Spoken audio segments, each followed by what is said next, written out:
Hi, good afternoon, everyone, and thank you, obviously, to everyone who's joined us today. We've nearly hit our 100-person limit, so that's absolutely fantastic. Just wanted to do a quick introduction. We'll wait for a couple of minutes as well, just for more people to join, because normally people tend to join a little bit late as well. But well, my name is John. I'm the owner at a recruitment company called Thrive. We focus exclusively on helping candidates to find tech jobs in Germany. And this webinar is the fourth one that we've done throughout the series. It's the first one which is purely candidate focused. So the previous three, we were talking to clients, we were talking to HR managers, engineering directors, so on and so forth, about their experiences.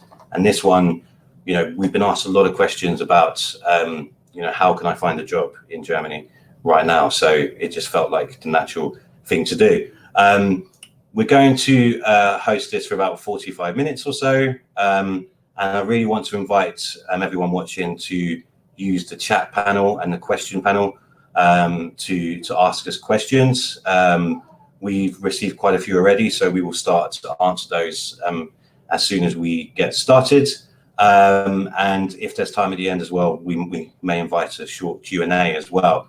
The whole point of this is to help you. The whole point of this is to give you some advice and some tips for how to secure a job. So, yeah, as I said, we really want to encourage you to ask us the questions that you want to be answered. We also have some polls as well, so some voting, and we'll get those answers to you at the end, and there may be some interesting results on that. And finally, there's a button at the bottom of the screen which says check out our latest jobs here. So if you are looking for work at the moment in Germany, that is a link directly to our job website page where you'll find all of our latest jobs. But I think that's more than enough of me. I'd really like to introduce the two other guys here, two very knowledgeable and skilled guys who work here at Thrive as well. Firstly, we have Faisal Amaji, who is our contracts manager. He's been with us for several years now, and he is the man that you go to if you want to find a freelance tech job in Germany. And we also have Mr. Sonny Ford as well, a man whose name I find difficult to say sometimes. But he is our manager for permanent recruitment as well at Thrive. And he's focused mainly on Berlin himself, but his team cover permanent jobs all over Germany. So yeah, firstly, just kind of how are you guys? How are you doing today, guys? How are you, Faisal? Yeah, thank you for the lovely introduction, John. I couldn't have done much better myself. I am very well, thank you. Of course, great to be on here. Great to share some knowledge and give some help out. Perfect. And how about you, Sonny? Yeah, same. Thanks for the lovely introduction, Faisal. You definitely said that. But yeah, I'm just really happy to be here and help out as many people as we can. Obviously, right now with the challenging times, it's really good to give back and offer some advice there whenever we can. So, doing very well. Good. And before we jump into the questions, I think the last 3-4 months have been very difficult, for everyone. And it's not just kind of a problem or crisis that has been about jobs or, it's been about personal lives and how we're kind of coping with that too. So just really briefly, I'll start with you, Faisal. How have you found the last 3 months from like a professional and personal point of view? Has it been hard? Has it been fine? As everyone probably has their own stories. We'll start with a personal point of view. I have found it a bit tricky. I'm adjusting at first, particularly for me when I would describe myself as someone who's very driven by like routines and going to the gym, waking up at a certain time, coming back home. That all has had to change, of course, as I'm sure many of you normal routines, or what is normal now, has been changed. So I've had to adjust dramatically to certain ways I've been doing things, but yeah, I've gotten used to it, and I guess we all have to get used to the new normal as well. I can imagine sorry to interrupt. I can imagine the closure of gyms has hit you hard as well. Yeah, it really has. It really has. But hopefully, in a few weeks, they will be open soon and get back to it, which I'm looking forward to. Yeah. How about you, Sonny? Yeah, I think first for a lot of people, it was crazy and full of very uncertain and very unknown times, which obviously creates a lot of worry, can create, a lot of like anxious feelings as well. So I think at first, kind of getting used to, I guess, like the new normal for the past few months was a little bit challenging in terms of like what Faisal said, it's not exactly the same daily routine that you was doing and everything like that. So just in terms of just adapting, was a little bit tough at first. But like anything, after you get used to something, you start to kind of, really get used to that and see the good things in it as well. I think as well, a big thing for me over the past few months is just kind of being a little bit more optimistic about everything and kind of trying to look more on the positive side. Obviously, there's so much negativity and so much bad things going on with the situation, which is obviously understandable, but it's always good to be positive and kind of take the positive things out of every day. And over the past month or even the past 2 months, in my opinion, things are progressively getting back to normal. A lot quicker than I actually thought, which is really good to see and very relieving.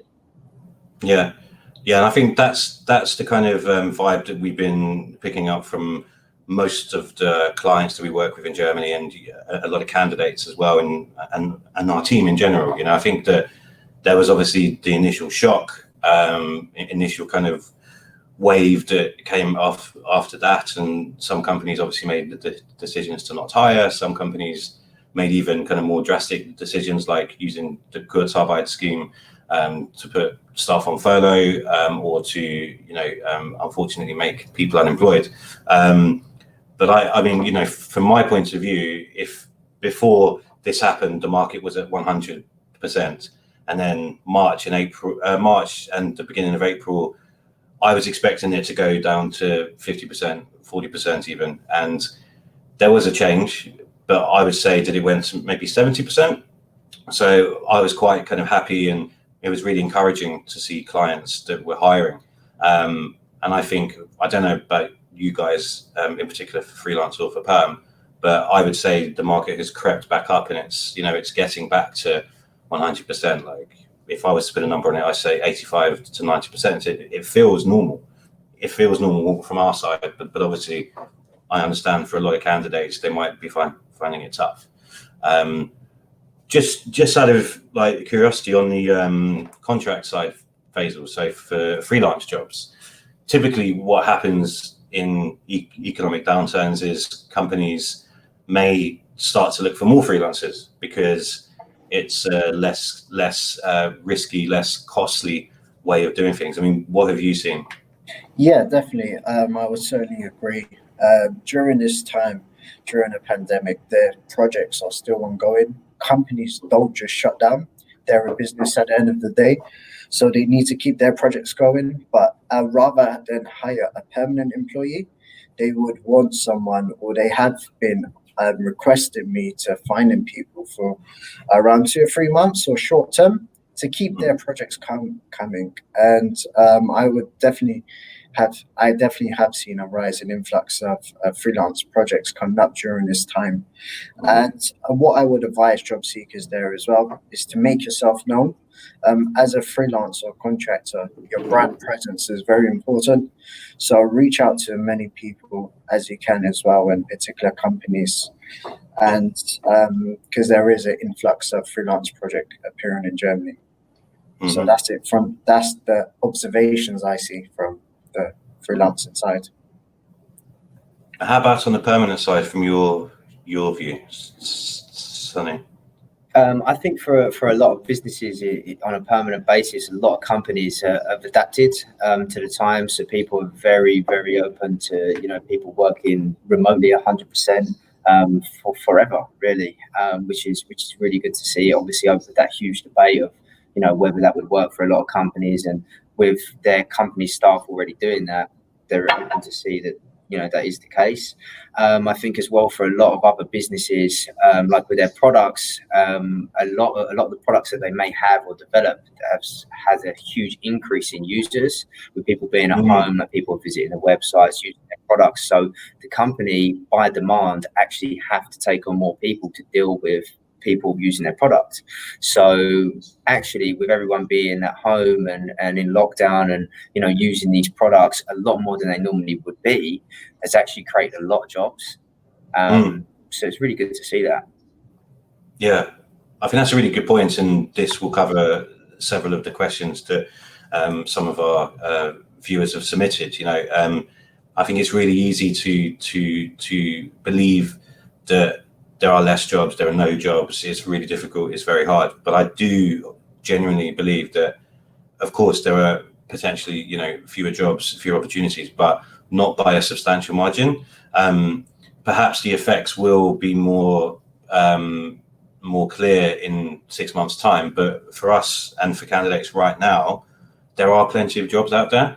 Like you made a really good point there in terms of specific industries. So where some industries potentially, like travel and tourism, that wouldn't be a good industry to be in at the moment, unfortunately. Whereas medtech, could be an absolutely amazing industry to be in, or e-learning, for instance. So we've picked up several clients that are more focused in this direction. So I think and I hope you agree, it's trying to focus on the right industries and the right kind of jobs that are not necessarily future-proof, but that are relevant and current now. On that note, have you seen any particular demand or increase in demand for like certain jobs, or decrease in demand for certain jobs in terms of like skill set, like programming language or front end, back end, etc.?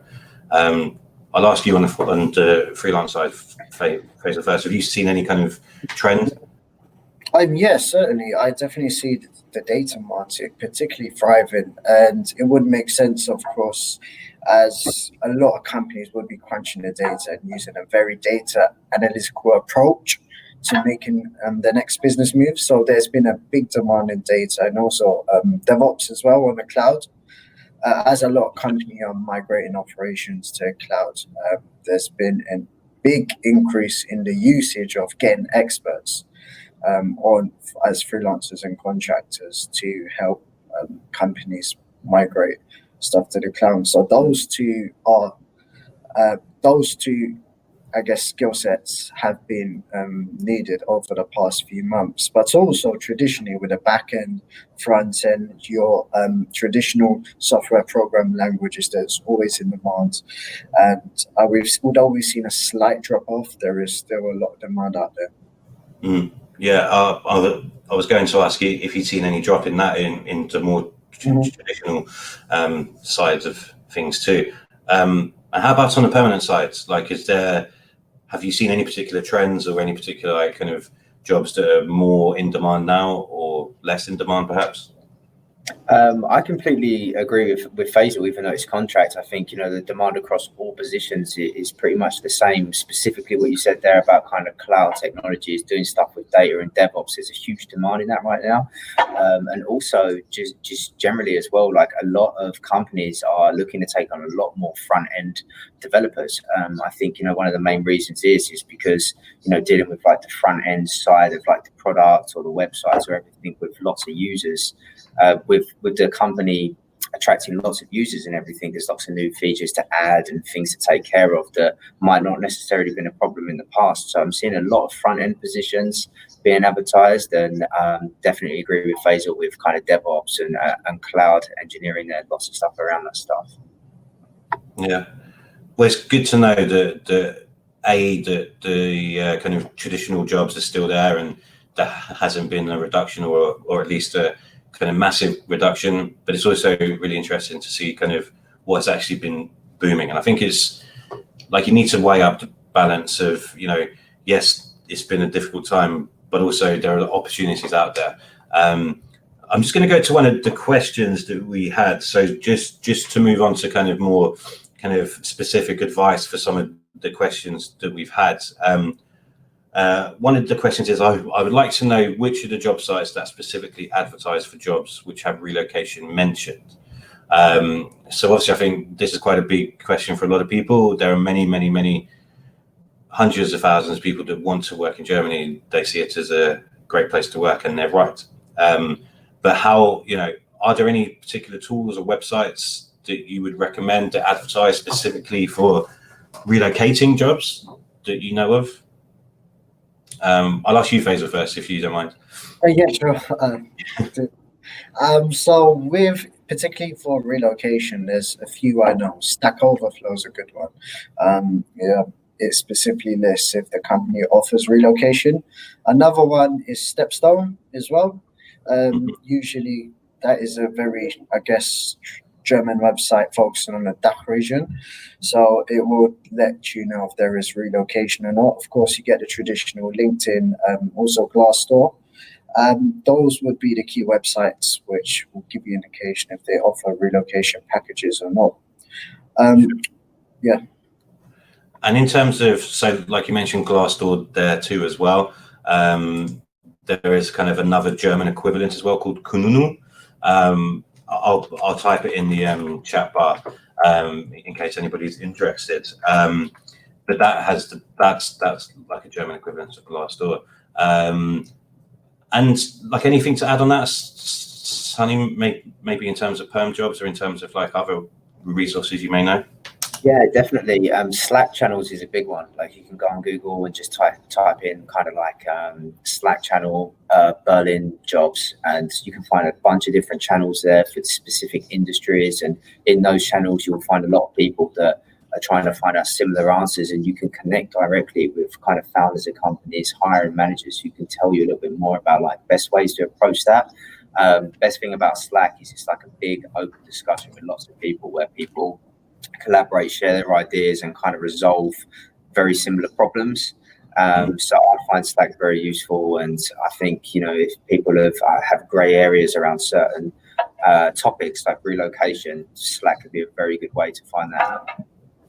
Yeah, so I mean, it sounds like candidates are going to have to think outside the box a little bit. I think this was happening before COVID. Where LinkedIn, Zing, the kind of normal powerhouses, to find jobs, they're very good, they're very effective, but everybody's using them. So, the jobs advertised on there, they receive hundreds of applications. So it's really difficult for people to actually like stand out from the crowd. So yeah, like we use internally, to find candidates, we use some of those tools like Slack. We do the same for jobs as well. So I think it's thinking outside of the box, trying to be a little bit different, and yeah, making use of Slack, making use of Twitter. There are jobs on Twitter if you follow certain hashtags. If you follow certain hashtags on LinkedIn as well, you can find jobs like that, and the chances are that you will be in the minority of people doing that. So I think it's really important to try to say, to go against the grain. So everybody uses LinkedIn, so don't do that. Do it as part of your search, but also look at different ways of finding a job as well. I just had a thought as well, like in terms of like specific relocation job platforms or websites. There's a website called Relocate Me. Which they advertise jobs specifically that help people to relocate. So again, if people want some information about that, I'll type it out in the chat box. But that's a really good resource as well. Anything else that you guys can think of in terms of like websites or resources? Any other ideas for our people viewing? Yeah, just on the freelance side, more specific to freelance, particularly in Germany, as Freelancer Map, which is quite good. It's free to sign up to advertise your portfolio on freelance.de, which is similar to Freelancer Map. So this is particularly focused on freelance and contracting. Sure. How likely is it though that people from outside of Germany will get a freelance job? I mean, is it? I understand that there may be a few more kind of blocks to overcome. Mm-hmm. I mean, I would say it isn't as likely to get a job as someone in Germany. The barriers to entry are slightly higher. In regards to freelancing and contracting, the thing about COVID is it has also opened up remote work as well. So companies do prefer to have someone in Germany still working, but specific contract lengths and contract jobs in Germany, I would say it isn't as likely as someone who is in Germany. Mm-hmm. Mm-hmm. Yeah, I agree. I think, there are various like laws and legislations, tax regulations, that can make it slightly more difficult. So on the permanent side, however, I think it's a very different picture. Traditionally, I found that most German companies, in fact, are very, very open-minded, so compared to, say, maybe the UK with Brexit and, the talent pool getting a little bit smaller. I love Germany because companies will consider people from all over the world. On the permanent side, how does it look at the moment in terms of candidates who want to relocate to Germany, Sonny? I think it's the same as always. Like you said, there's lots of companies throughout Germany that are very open-minded to talented people, all across the world. And with the time being, like Faisal said as well, with COVID, it's opened a big opportunity to work remotely. So what we're seeing a lot of companies doing is, begin working remotely for the first, 6 months or however long, they think this may continue for, and then when things start to open up, like embassies and stuff like that, they will then help you and provide you with the help with visa support and work on getting you relocated over to Germany. So if anything, I think the only thing that's changed is you get the opportunity to start working on the product and the work right away remotely, rather than waiting 3 or 4 months to relocate. So if anything, in my opinion, it's probably even better. It's a really good point, and I think that one of the most encouraging things about these last few months is the amount of innovation and kind of adaptation that we've seen. Not just in the professional life, but in the personal life. So in the past, perhaps if this had happened, a few years ago or 10 years ago. And then the embassies would not kind of, be able to process any visas, and then companies would kind of not be open to hiring people from abroad. But what we've seen is processes being moved online instead. So companies have been able to onboard people remotely, and they've been happy to do that. It depends on the company. It depends how kind of open-minded they are. But we've been pleasantly surprised, I think, like how many companies have done that. On our last webinar, we did a poll of about 50, 60 managers, and we had something like, I think, 80% of all managers had onboarded somebody remotely during this time, which I thought was very high and very encouraging. I think, there are issues, obviously, in terms of visa support. There is naturally a backlog, which is probably going to go into next year.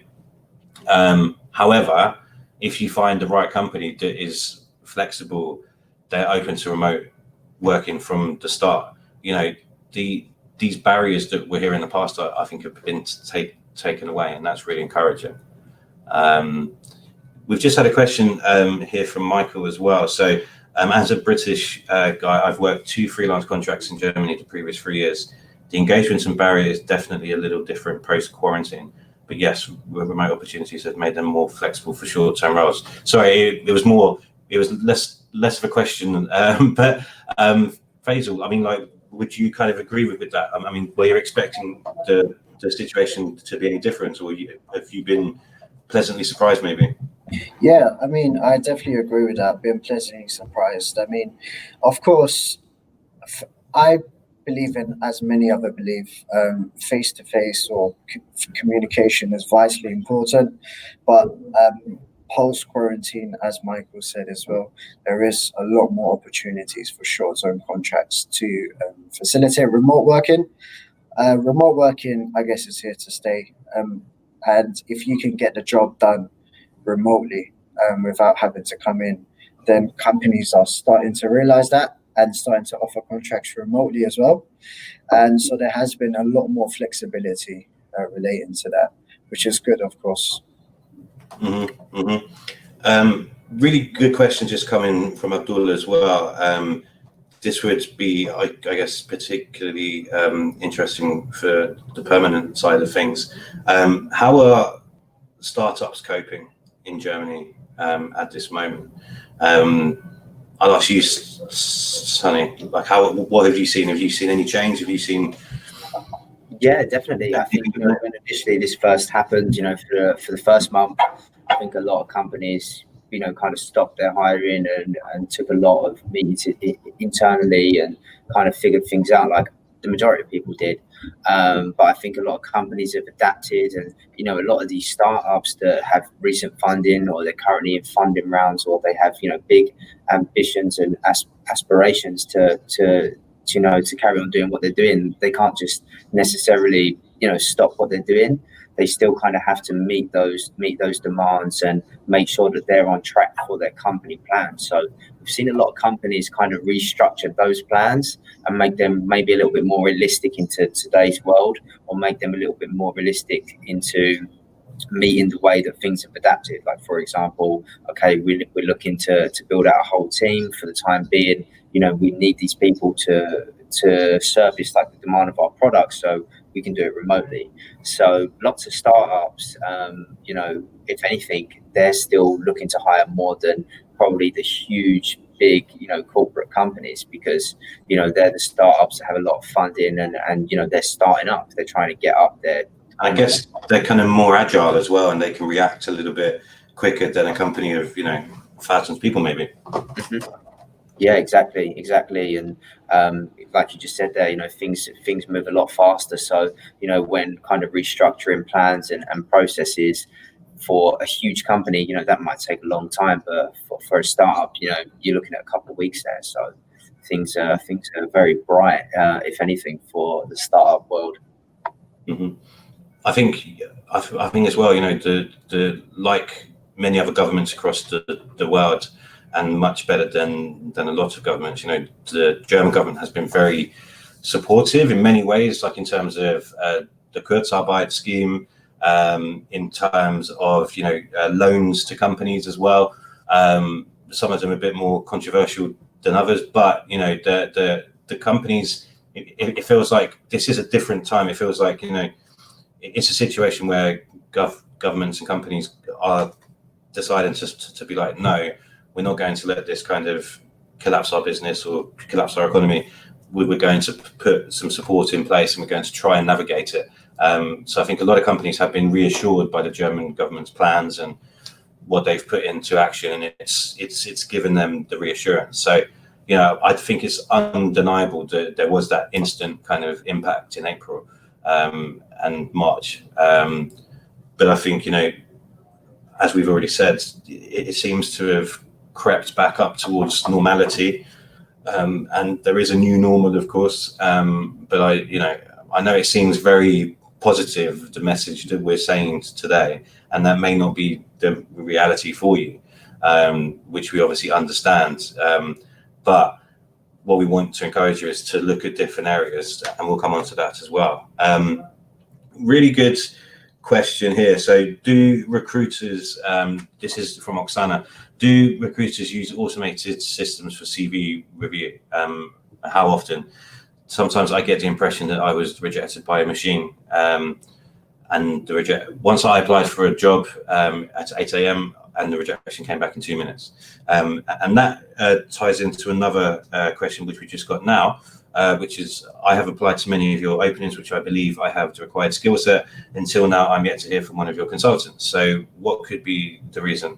Note, I currently live in Germany. So, I wanted to answer both of these questions kind of, very, very openly and honestly, and kind of very directly as well. So as far as I no, the automated kind of systems and processes, they are becoming more common in recruitment, as they are in many other industries as well. We do not use an automated system. We want to try and kind of give a personal approach, but that does also mean that, like Fatal mentioned in the question, that sometimes we find it difficult to give feedback to everyone. That is a problem. That is a real issue, and that is a frustration that many candidates have. I think many candidates, that is the main thing that they want. You know, if it's a yes, great. If it's a no, tell me why. And that's something, you know, that I think companies like ours, and even direct companies as well, so the non-recruitment companies hiring, you know, they need to improve this, and we need to improve this. I think it's really important.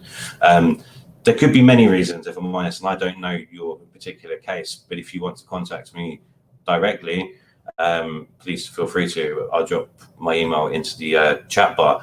But it could be that the role was filled. It could be that the clients, you know, that they gave us like specific directions in terms of what industry they wanted the background to be, or particular skill sets. But, you know, I completely understand and agree that, you know, there should be some kind of feedback loop there. So in some ways, kind of the automation element can also be a good thing in terms of kind of, if you get a rejection, at least you get some kind of feedback. So it's a really big debate, but I personally feel we should try and give a personal response, because people, you know, there's lots of tech and automation in recruitment, but you can't beat the human touch of actually building a relationship and understanding somebody's needs, and that's what good recruiters should do, I think. In terms of the biggest challenge for job seekers at the moment, I think that the general feedback that we've got from this webinar so far and from our last few weeks has been that they can't get interviews. What advice would you guys give for candidates, you know, who want to stand out from the crowd, and how can they secure interviews? Because the market has shifted. It's still good, but it has shifted, and there are more candidates now applying for the same job as you. So you need to stand out from the crowd. I'll ask you first, Faisal, what would you advise candidates to do to get interviews at this time? During this time, as everyone knows, there are more candidates readily available in the market. So if you are a freelancer or contractor, what I would advise you to do is be different. Now, by that, I mean, as you know, most things are done over video. So if you could give yourself a video interview, selling your services, explain what you can offer, then a standard CV. If you was to do a video and send it over to a client, and they actually can see what value you can add to them, I would say your response rate of getting an interview would definitely be higher than just sending a CV. Also, another advice would be, for when you list each project, list your most impressive things you've done. So I've seen a lot of resumes as well, some very detailed, some very short, but they don't really list how they've added value on that project for that certain client. Especially as a freelancer and contractor, you are an expert. So you list a short note or bullet point how you added value. Or do something different. Be creative. Don't be scared to be creative. Like, go on their website, find a bit of code, and add that into the cover letter, or add that into the CV. Showing them that you've actually researched their website, or you've done something creative, and how you can add value. That would be my advice for a freelancer contractor. Nice. I like that last tip. And on the permanent side, how would you see it?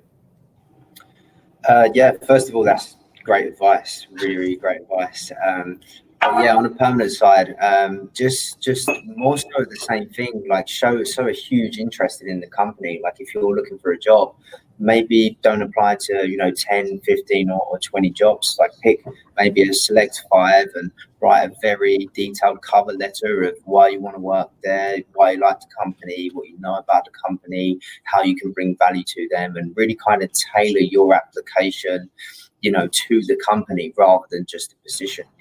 Lots of people apply for the job.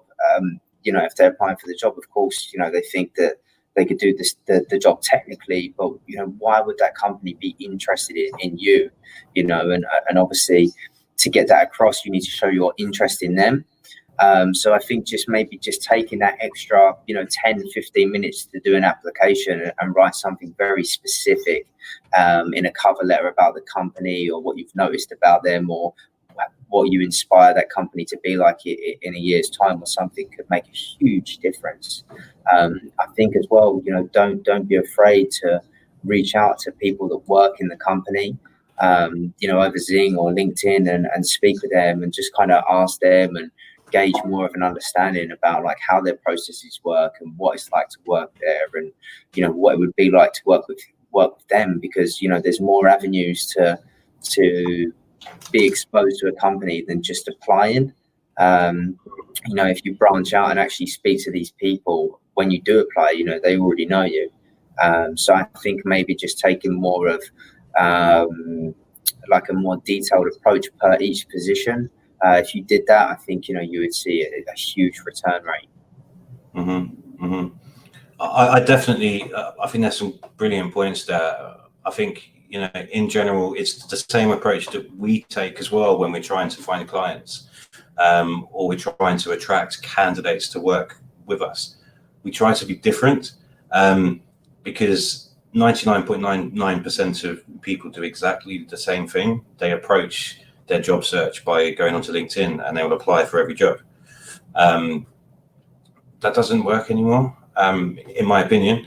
I think, if you go onto LinkedIn, you find out who the decision maker is. So find out who the engineering lead is, or the data manager, or the HR manager maybe, but more specifically the kind of the engineering lead. You engage with them and you start a conversation. You find out what they like, you find out how the company works, and you start a conversation from there. Unfortunately, with CVs, it's very easy to be ignored. I think the typical statistic for not just recruiters but hiring managers is that you have like 8 seconds to get their attention. So it is as simple as that in some cases. If your CV is 10 pages long and it has loads of text and it doesn't look attractive, unfortunately, most people won't look at it, which is, that might sound surprising to some people, but kind of it's a human thing. So CVs are still very important, but if you can send a very detailed cover letter, very specific to the company, and a very clear, good looking CV that's 1 or 2 pages, absolute maximum. If you can get it onto 1, that is ideal. You don't have to mention every single thing that you've done. You can just mention your most recent, your most relevant experience with 1 or 2 bullet points about how you made an impact, like Faisal said, how you brought value to your company, how you helped that project to reach the next level. But if you put everything on there, unfortunately, it's normal to think that that's a good thing to do, but it just it has the opposite effect in many cases. So CVs and cover letters are still very important, but they have to look good. We're more than happy to advise on that. It's completely, free. So if anyone wants to send their CV to me for me to have a look at, I'm more than happy to do that.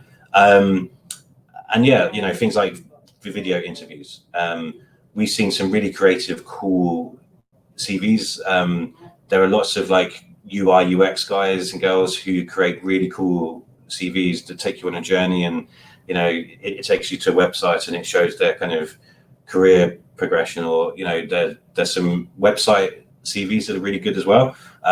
Some people make a video CV where they talk about their experience, and that's just more engaging.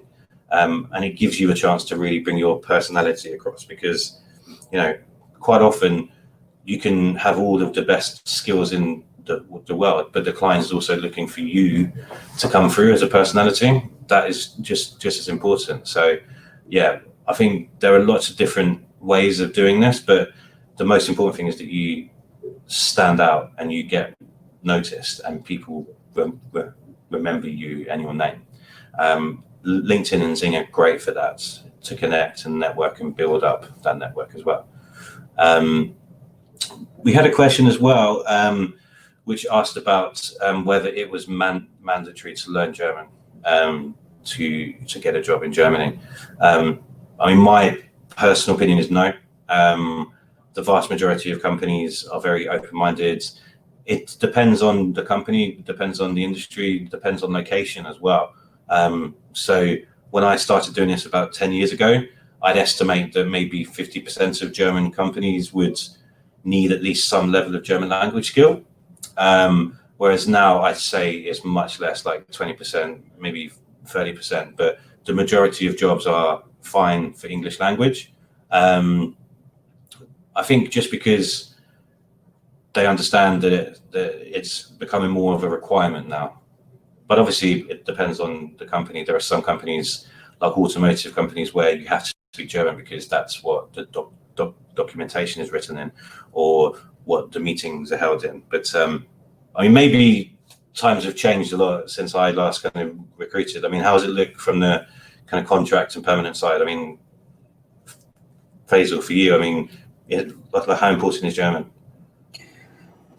Yeah, I mean, I think you summed that up pretty much perfectly, actually. Of course, some companies do require Germans. I would say bigger, traditional, old school Mittelstand type of companies, you are required to speak German. But a lot of companies only require English. Germany is quite an international community. I guess it really depends on a company by company basis. And that's not really for contractors, freelancers. But if you are contractor freelancer, it's always a plus, of course, if you are learning German or you can speak German. It's a big plus. And I think, if you're relocating to another country, it's always good to learn the language as well, to help you assimilate and to, integrate yourself and be happier. But I know from experience, German's a very hard language, so it's not easy.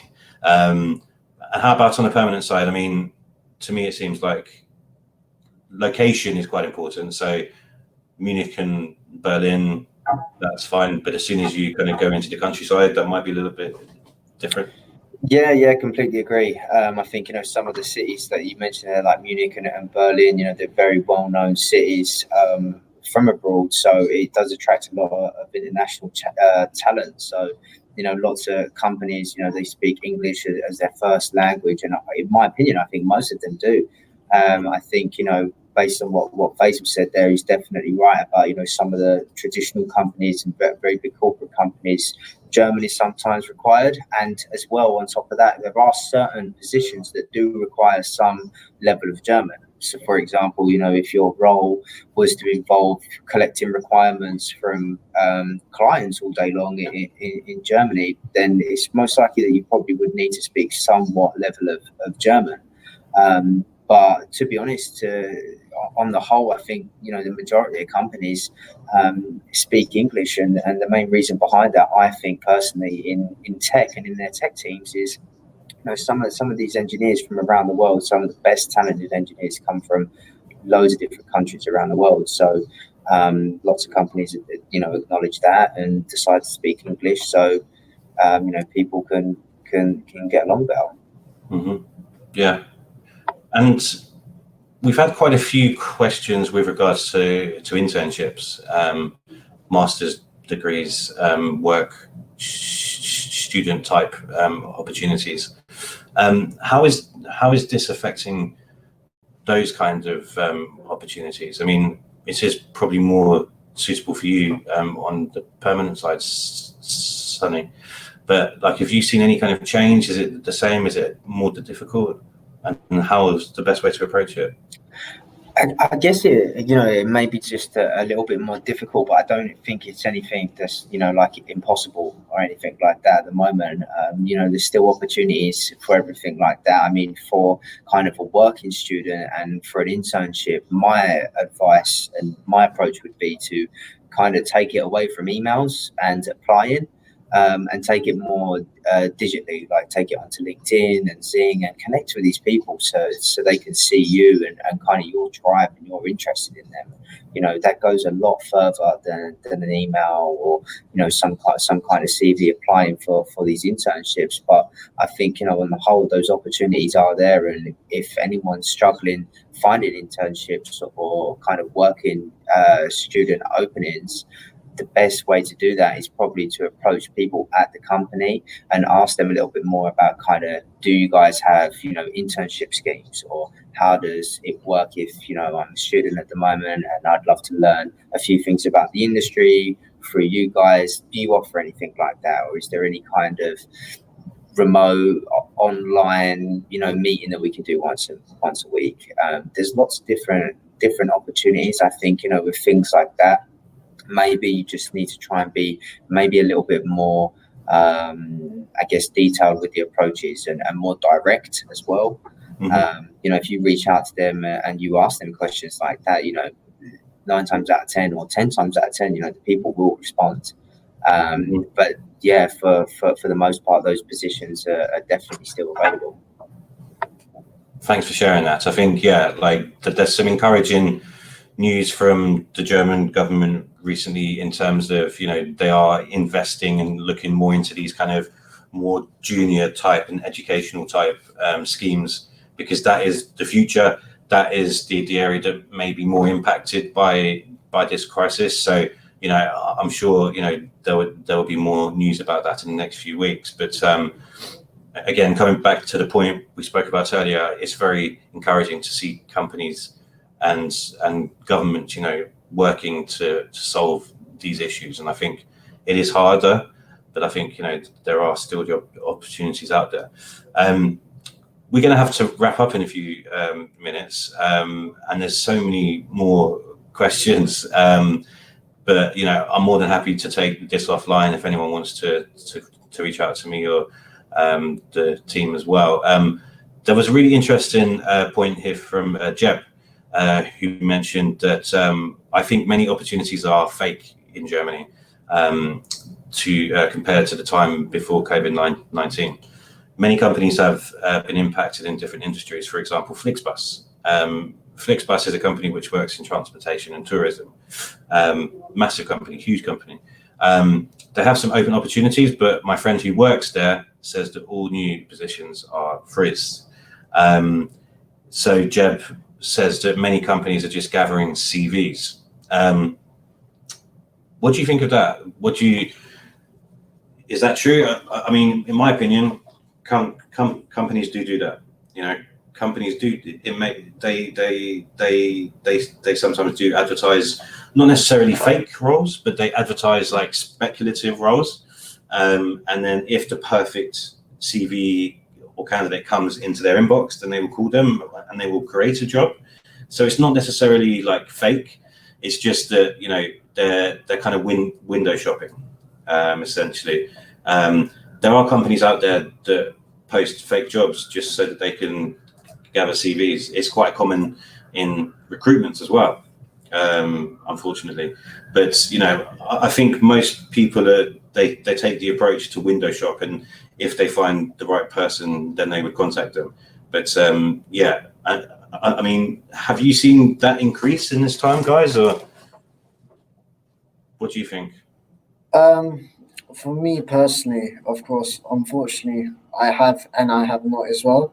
I totally agree with your points. I feel like some companies are window shopping as well. Also, I've been speaking to the companies. They've told me they're not hiring, and then I've asked them, "There's a job on your website," which, to their surprise, is still there. Some companies it might just be an old job as well, or some companies they might not be hiring, but are getting applications for when they do hire. So when they are looking to hire, They have people that they can contact. So window shopping, as you said rightly. So that's been my observations, and yeah, I totally agree with the points you mentioned. I think coming back to what you guys spoke about earlier, one way to get around that, because that's always going to happen. Clients will always do that. Perhaps at the moment, maybe a little bit more because of the situation. But that's something they will act upon maybe in 3 months' time or 6 months' time. But one way for candidates, for you guys to actually get around it, is to develop those relationships with the people directly on LinkedIn and Zing. Try and cut through the bullshit. Try and talk directly to the decision maker and get a sense of what is actually going on there. Most people are very honest, and they will say, look, we're not looking at the moment, but maybe in 3 months' time, your skills look very good, please contact me again then. Or they'll say, no, I'm sorry, like you wouldn't be interesting for us. So take a more personal approach, and that might kind of help with that. Anything to add on that for you, Tony? Yeah, I mean, look, I completely agree with all the points that were said, and a lot of companies as well, like they recognize that they still need that person, and it might just be a case that they're figuring out, how they're going to make it work, and in the meantime, they want to be as time effective as possible. So, they understand that with the current situation, that there's a lot of talented people at the moment that are looking for work, and they want to make it work for them. To bring them into the team. So there's a lot of cases where they keep those applications because, they really do want someone. They're just trying to figure out kind of how they can do it. Yeah, it's just obviously frustrating from a candidate point of view if you're making loads of applications. But I think maybe that's a good place to end. I think traditional job applications, perhaps they're dead. I don't know. Perhaps we have moved on in the world of hiring from application-based you send, I receive, to more of a kind of a relationship, kind of a longer-term approach. That is a way that we often deal with our candidates as well. We will find them, we will talk to them, and we will say, we might not have a job for you at the moment, but your profile is great. Let's keep in touch, and we can keep updated, and when the right job comes for you, then we will contact you. As opposed to your CV is amazing, I'm going to send you to 5 companies, and then you never hear from them again. So perhaps it's a good point. The applications are not what they used to be, and 9 times out of 10, it's not just you. You're not the only person who's going into a black hole. It's very common, and in the client's defense, typically if they post a job, let's say for a Java developer, within 2 days they'll have over 100 applications.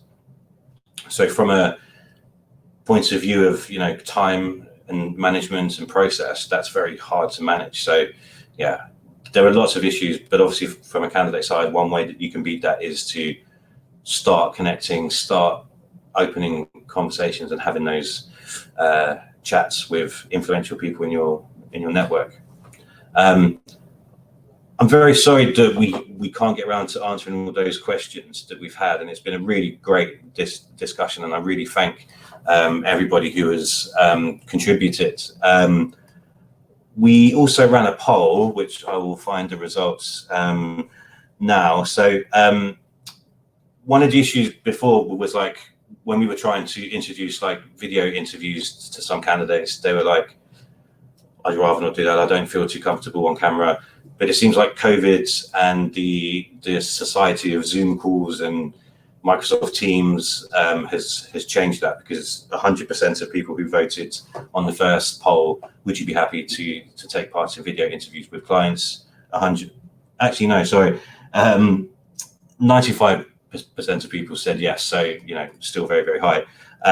In terms of motivations, I think this is quite a good thing.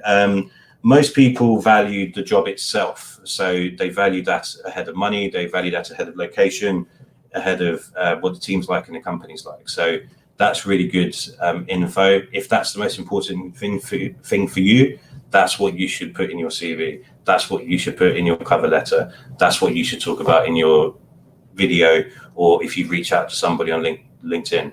I want to work for your company because the job that you have or the opportunity that you have is good for me because of this. So yeah, that's some really good feedback. And in terms of interviews, so the final poll was how many interviews have you had in Germany during this time, and the options were none, 1 to 5, 6 to 10, and 11.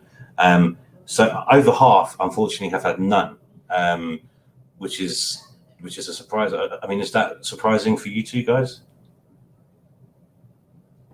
Yeah, I mean, I think based on going back about the applications, I think it's not really that surprising. The reason being is, lots of companies are getting an influx of applications. So there's a lot of cases where your CV, could be missed.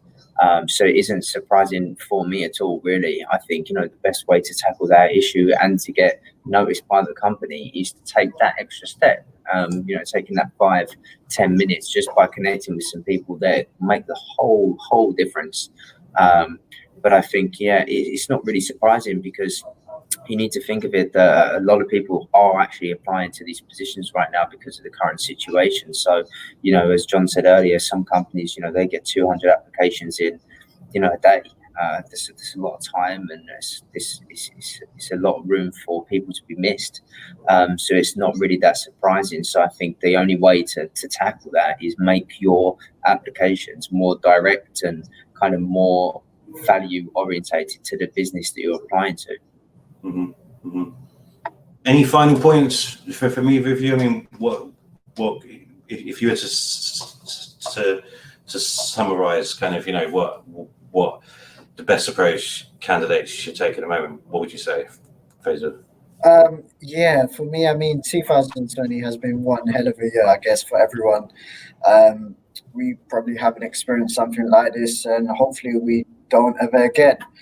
One thing perhaps we could all learn from this is the tech industry, we're known to innovate, and the usual transactional way of you just apply for a job and you receive your application, I would say that's gone out the window, particularly during these times. So you need to be creative, you need to be different, you need to utilize all the different tools you have, you need to get yourself out there. Speaking from a freelancer and contractor's point of view, this is the time to show your worth, to be innovative, to show how you can add value, and to be different as well, because there will be a lot of people with a similar skill set to yours still doing the same things, and the one who innovates are the ones really that will do the best out of this.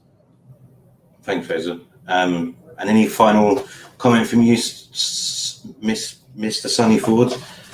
I think just be positive. There's so much negativity going on in the world right now. It's really easy, to kind of go along with that and let it get the best of you.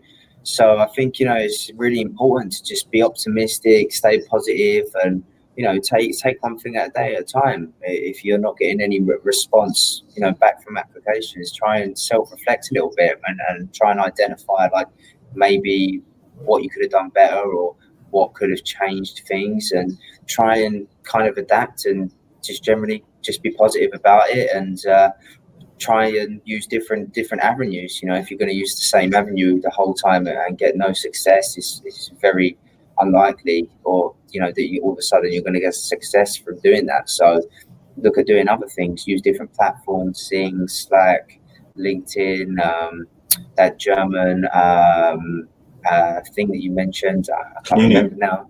Yes, yeah. But just use it. Use everything that's available for you. You might as well. If you've got the time to apply through LinkedIn and through websites, take it the extra step and connect with them on LinkedIn, Zing, and chat to them on Slack and join their channels and just get involved and be happy.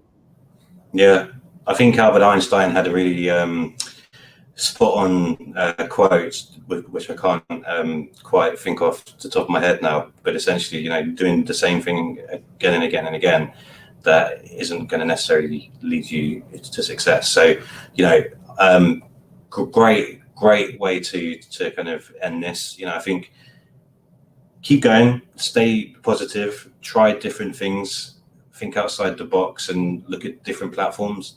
Move away from LinkedIn as the one-stop shop for your job search. Look at Slack, look at Kununu, Glassdoor, Twitter. Try different things, be different, and be remembered, and start doing those personal connections and networking now. So yeah, I hope this has been useful and helpful for you today. I want to thank obviously everybody who joined us today. Thank you for your questions and your inputs, and I hope that we managed to get round to most of you. We will be recording this. We have been recording this, and we will be sending it to all of you as well later today or tomorrow. So please feel free to share it. We may also be running another one in a few weeks' time. So any feedback, good or bad, is always really appreciated. And yeah, finally, thank you so much to Faisal and to Sunny as well for your time and your input. And yeah, I hope everybody has a fantastic day. Thank you. Cheers, guys. See ya.